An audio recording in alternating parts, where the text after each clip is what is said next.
آیا پوهیږئ چې افغانستان د اسلام تر راتګ مخکې د کومو تمدنونو کور و؟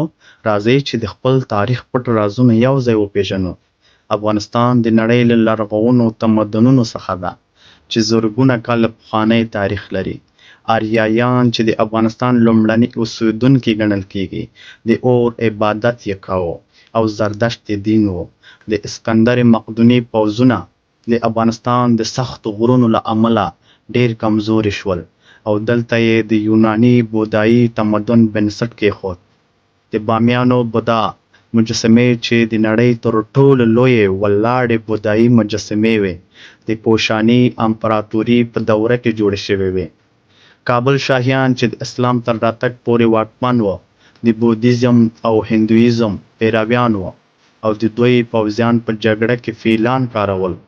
عرب مسلمانانو د 650 میلادي کال شاوخوا د افغانستان ختیځې سیمې فتح کړې، خو د کابل ښار د څو لسیزو لپاره مقاومت وکړ.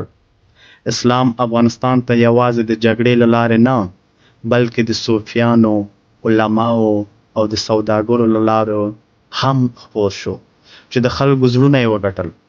افغانستان د خپل جغرافیایي موقعیت له امله د ډیرو امپراتوریو د جګړو مرکز و، خو هیڅ بهرني ځواک دایمي واک پرې نشو ساتلی. د افغانستان لرغوني ښارونه لکه بلخ، هرات او قندهار د نړۍ د تمدنونو زانګو ګڼل کیږي چې د زرګونو کلونو تاریخ لري.